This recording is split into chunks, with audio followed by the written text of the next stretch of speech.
दिल्ली के अंदर फरवरी के महीने में दिल्ली चुनाव के बाद नॉर्थ ईस्ट दिल्ली में स्पेसिफिकली बड़े लेवल पे दंगे हुए और जब हम गुजरात के दंगों के बारे में चर्चा करते हैं, मेरे जैसे लोग जो लोग दिल्ली में रहे, दिल्ली में पले बढ़े, हमारे लिए बड़ा मुश्किल होता है ये विजुलाइज करना, ये सोचना कि कैसे हो सकता है कि दो समुदाय के लोग जो अपने आसपास रहते हैं, एक दूसरे के त्यौहार मनाते हैं, एक दूसरे के साथ बिजनेस ट्रांजैक्शंस करते हैं, एक ही स्कूलों में जाते हैं, एक ही सिनेमा घरों में पिक्चरें देखते हैं, कैसे होता है कि ये दो समुदायों के लोग इस तरह से हैवान हो जाएं कि वो एक दूसरे की हत्याएं कर दें, एक दूसरे के घरों की महिलाओं की इज्जत लूट लें, एक दूसरे को पेट्रोल से जला के जिंदा जला दें। मगर इस बार दिल्ली के अंदर, दिल्ली का वासी होने के नाते हमने ये चीज अपने सामने होती हुई देखी है कि कैसे दिल्ली के अंदर धीरे धीरे धीरे धीरे धीरे धीरे माहौल इतना खराब किया गया कि सब लोग, पॉलिटिकल ऑब्जर्वर्स, इंडिपेंडेंट ऑब्जर्वर्स, समाज सेवी, सब लोग फरवरी के महीने में ये कह सकते थे कि भाजपा के नेताओं ने एक तयबद्ध स्क्रिप्ट के अनुसार दिल्ली के माहौल को इतना सांप्रदायिक कर दिया, इतना जहरीला कर दिया, इतना दूषित कर दिया था कि अब कभी भी दिल्ली के अंदर दो समुदायों के बीच में दंगा हो सकता है। और ये जैसे अमित शाह जी की भाषा के अंदर क्रोनोलॉजी को समझना जो है वो बहुत जरूरी है कि कैसे ये क्रोनोलॉजी हुई। जब भी हम बड़े बड़े युद्धों की बात करते हैं, हम कहते हैं महाभारत का युद्ध कैसे हुआ, कौरव और पांडवों के बीच में लड़ाई थी सत्ता को लेकर। रामायण में भगवान राम को वनवास क्यों हुआ, राजा दशरथ ने कहा था कि आप वनवास पे जाओ, इसलिए वनवास हुआ। मगर अगर क्रोनोलॉजी को देखें तो भगवान राम को वनवास इसलिए हुआ क्योंकि कैकेयी माता के पास एक महिला थी मंथरा, जो पूरे दिन कैकेयी के दिल में नफरत भरती थी, राम के खिलाफ नफरत भरती थी, भरत के लिए प्यार भरती थी। और मंथरा ने इतनी नफरत भरी कि भगवान राम को भी वनवास जाना पड़ा। नाम कैकेयी का ही आता है, मगर क्रोनोलॉजी समझेंगे तो मंथरा थी। महाभारत के युद्ध में कौरव और पांडवों का युद्ध हुआ, मगर क्रोनोलॉजी को देखेंगे तो उसमें भी एक दूषित आदमी था जिसने हर वक्त जहर भरा। वो थे गंधर्व के राजा शकुनी, गांधारी के भाई शकुनी, दुर्योधन के मामा शकुनी, जिन्होंने सिर्फ और सिर्फ नफरत भरी दुर्योधन के मन में और कौरवों के मन में। पांडवों के लिए सिर्फ नफरत भरते रहे और अंततः युद्ध हुआ। तो दिल्ली के दंगों की मंथरा और दिल्ली के दंगों का शकुनी कौन था? मुझे लगता है दिल्ली को समझने वाला एक एक आदमी कह सकता है कि दिल्ली की दंगों की मंथरा और शकुनी भाजपा के वो सब नेता थे जिन्होंने जहरीले बयान दिए। अनुराग ठाकुर हो, प्रवेश साहिब सिंह वर्मा हो, गिरिराज सिंह हो, योगी आदित्यनाथ हो,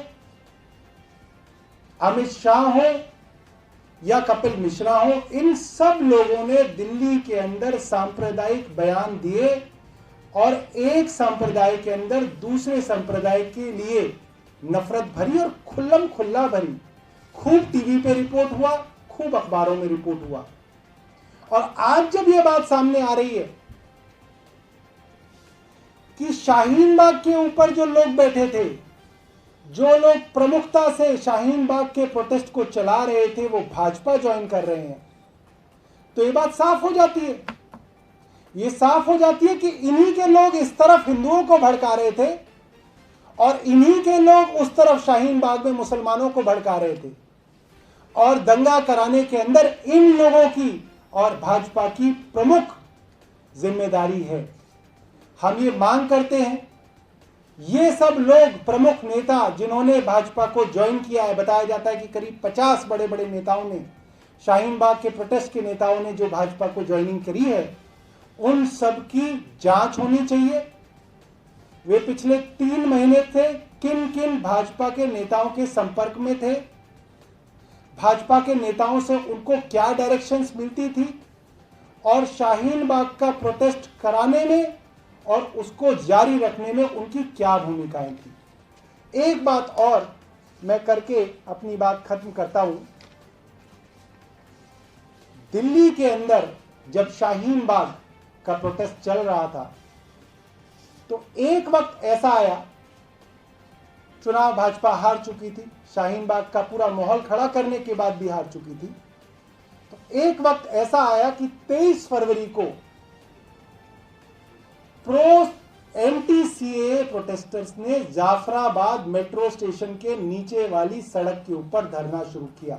ये 23 फरवरी की बात है और मैं जो फैक्ट्स आपको बता रहा हूं ये फैक्चुअल बातें हैं, ये वेरीफाइड फैक्ट्स हैं। इसके अंदर ये नहीं है कि ये मेरी कहानी है, ये एक सबके द्वारा मानी गई घटनाओं का मैं जिक्र कर रहा हूं। इसके अंदर कोई जिक्र काल्पनिक नहीं है, कोई भी घटना। 23 फरवरी को जाफराबाद मेट्रो स्टेशन के नीचे एंटी सीएए प्रोटेस्टर्स ने धरना शुरू किया। 22 फरवरी को ये शुरू किया, 23 फरवरी को 3:30 से 4 बजे के बीच में भाजपा के नेता और जहर से भरे हुए इंसान कपिल मिश्रा वहां पहुंचे और उन्होंने घटिया उग्र बातें कही, सांप्रदायिक बातें कही, हिंदुओं को मुसलमानों के खिलाफ भड़काया।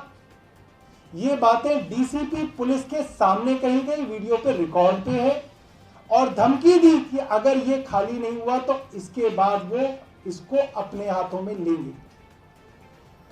जब वो वहां पे थे 3:30 से 4 बजे तक, 4 बजे के करीब पत्थरबाजी की घटनाएं शुरू हो गई और फिर रात को उसी दिन 9 बजे से 11 बजे तक झगड़े शुरू हो गए। ये 23 तारीख का वाकया है। 24 तारीख को प्रो सीए और एंटी सीए, मतलब पहले एंटी सीए के लोग बैठे थे, फिर प्रो सीए वाला भी एक ग्रुप वहां आके बैठ गया और ने कहा हम जब तक नहीं जाएंगे जब तक ये दूसरा ग्रुप यहां से नहीं जाएगा। हटने से उन्होंने मना कर दिया। पुलिस मौजूद थी, सिचुएशन खराब हो रही थी। कोई बेवकूफ से बेवकूफ आदमी भी कह सकता था कि अब यहां पे दंगे होने वाले हैं। पुलिस की तरफ से कोई कार्रवाई नहीं की गई और फिर बहुत सारे दंगाई जिन्होंने मुंह पे नकाब लगा रखे थे, हाथों में तलवारें ले रखी थी, हाथों में पेट्रोल बम ले रखे थे, पुलिस की मौजूदगी के अंदर उन्होंने वहां पे दंगा शुरू किया। उसके बाद आप सबको मालूम है 24 तारीख को दोपहर को नॉर्थ ईस्ट दिल्ली के कई इलाकों के अंदर, गोकुलपुरी, कदमपुरी, सब जगह छोटे छोटे झगड़े दंगे शुरू हो गए। रात होते होते सीलमपुर, जाफराबाद, मौजपुर, कदमपुरी, बरबरपुर, गोकुलपुर, शिवपुरी, सब जगह दंगे शुरू हो गए। 25 तारीख को आरएएफ बुलाई गई, फिर भी झगड़े दंगे खत्म नहीं हुए। 25 तारीख को ये सिलसिला चलता रहा और फिर ये जो सारी की सारी चीजें ऑन रिकॉर्ड हैं। तो मैं आज पूरी जिम्मेदारी से ये बात आपके सामने रखना चाहता हूं कि अब क्योंकि इस मामले को काफी दिन हो गए हैं, हम शांति से दिल्ली वाले बैठ सकते हैं, सोच सकते हैं, इसके ऊपर ध्यान लगा सकते हैं और समझ सकते हैं किस तरह से भाजपा के लोग दोनों तरफ मौजूद थे। दंगा भड़काने वाले इस तरफ भी और शाहीन बाग जैसे प्रोटेस्ट को भी उनके लोगों ने हाईजैक करने की कोशिश की और उसका फायदा अपनी राजनीति के लिए किया। बहुत बहुत धन्यवाद। अब आपके बीच हमारे एमसीडी के प्रभारी और हमारे पार्टी के सीनियर नेता भाई दुर्गेश पाठक जी एमसीडी उत्तरी नगर निगम के विषय में बात रखेंगे। अब यहाँ जाओ।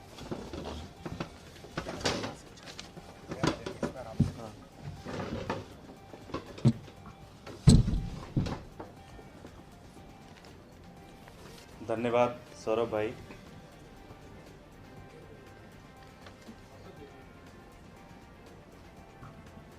दो 2017 में जब भारतीय जनता पार्टी एमसीडी का चुनाव लड़ रही थी तो उसके दो मेन मुद्दे थे जिसके ऊपर वो दिल्ली की जनता को वादे पे वादा कर रही थी। उनका पहला इशू ये था कि, और वो खुद भी मान रहे थे कि लगभग 10 साल से दिल्ली में एमसीडी के अंदर उनकी सरकार थी और मनोज तिवारी जी और उनके लीडर्स ने माना कि जो हमारे काउंसलर हैं, जो कि लगभग 10 साल से काउंसलर बने हुए हैं, वो सारे के सारे भ्रष्टाचार में पूरी तरह से डूबे पड़े हुए हैं और जनता में बहुत ही अलोकप्रिय हैं। और उन्होंने दिल्ली की जनता से माफी मांगी और कहा कि हम सारे पार्षदों की टिकट काट रहे हैं। और एक नारा वो लेके आए, नए चेहरे नई उड़ान। और उन्होंने कहा कि ये जो नई चेहरे हैं ये दिल्ली की जनता को एक नया उड़ान देंगे। दुर्भाग्य से ये नए चेहरे भ्रष्टाचार में पुराने चेहरों के बाप निकले। इसी तरह से उन्होंने एक दूसरा वादा किया था और वो मनोज तिवारी जी का ही है। उन्होंने कहा था कि दिल्ली की जनता के ऊपर कोई भी नया टैक्स नहीं इंट्रोड्यूस करेंगे, वो कोई भी नया टैक्स नहीं लगाएंगे वो। ऐसा मनोज तिवारी जी ने दिल्ली की जनता को वादा किया। दुर्भाग्य से वो दोनों वादे झूठे निकले। दिल्ली की जनता को उन्होंने धोखा दिया और उसके बदले में दिल्ली की जनता को उन्होंने 3 कूड़े के बड़े बड़े पहाड़ दिए, जो कि भारतीय जनता पार्टी के भ्रष्टाचार और नाकामी का सबसे बड़ा जीता जागता सबूत है दिल्ली के अंदर। साथियों, नॉर्थ एमसीडी की बात है। पिछले दिनों आप लोगों ने देखा होगा कि साउथ एमसीडी के अंदर इन्होंने कुछ टैक्स बढ़ाए, उस पर हम लोगों ने विरोध किया, विरोध प्रदर्शन किया। लेकिन उसके बाद भी भारतीय जनता पार्टी के जो नेता हैं वो कल स्टैंडिंग कमेटी के अंदर नॉर्थ एमसीडी के अंदर 4 नए टैक्स, जी हां 4 नए टैक्स दिल्ली की जनता के ऊपर इंट्रोड्यूस करने जा रहे हैं।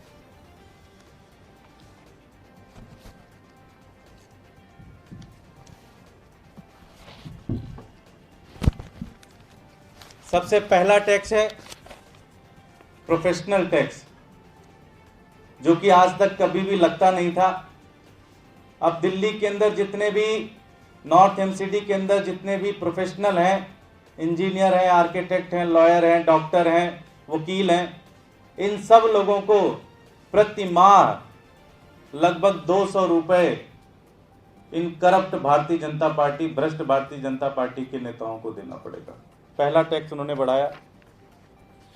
दूसरा टैक्स वो बढ़ाने ला रहे हैं बिजली के ऊपर। दिल्ली के अंदर एमसीडी का जो बिजली के टैक्स पे जो हिस्सा होता है उसको वो बढ़ाने जा रहे हैं और इसका परिणाम ये होगा कि दिल्ली के अंदर, जो कि अरविंद केजरीवाल की सरकार पूरे देश के अंदर सबसे सस्ती बिजली देती है, उस बिजली के रेट को बढ़ाने के लिए ये भारतीय जनता पार्टी के लोग बिल ला रहे हैं। अगर ऐसा हुआ तो दिल्ली के अंदर बिजली के रेट बढ़ जाएंगे। तीसरा बिल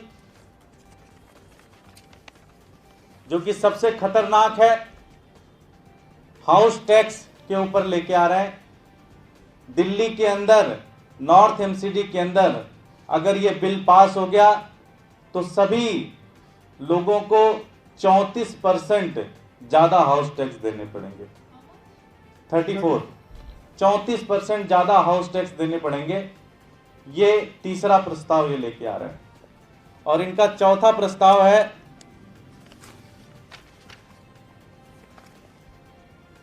ट्रांसफर, प्रॉपर्टी ट्रांसफर के ऊपर एक टैक्स ला रहे हैं।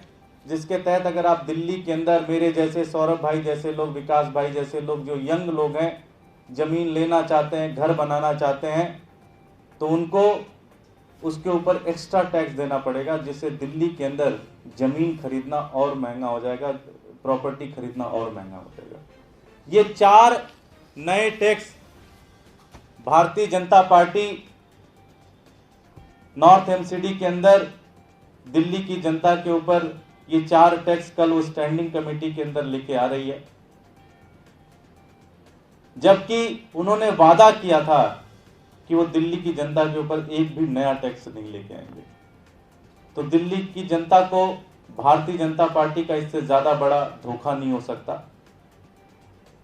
हम इस मंच से, प्रेस वार्ता के माध्यम से आम आदमी पार्टी ये मांग करती है भारतीय जनता पार्टी के सभी नेताओं से कि ये बिल आप ना लेके आए, ये सारे प्रस्ताव आप ना लेके आए, अन्यथा आम आदमी पार्टी के पास कोई दूसरा रास्ता नहीं बचेगा। हम दिल्ली की जनता के बीच में जाएंगे और इसका प्रोटेस्ट करेंगे, इसके ऊपर विरोध प्रदर्शन करेंगे, जगह जगह पर लोगों को साथ में लेकर, दिल्ली की जनता को साथ में लेकर बीजेपी के नेताओं के इस कुकर्म का विरोध करेंगे। कल 2 बजे स्टैंडिंग कमेटी की मीटिंग है सिविक सेंटर में। आम आदमी पार्टी अपने काउंसलरों के माध्यम से, अपने पार्षद और नेताओं के माध्यम से कल उस हॉल के अंदर, जिस हॉल के अंदर ये मीटिंग होती है, उस हॉल के बाहर हम 1 बजे से धरने पे बैठेंगे। और हमारी मांग यही है कि ये चारों के चारों बिल, ये चारों के चारों प्रस्ताव जो है उसे वापस लिया जाए। बहुत बहुत धन्यवाद। कोई प्रश्न? Thank you.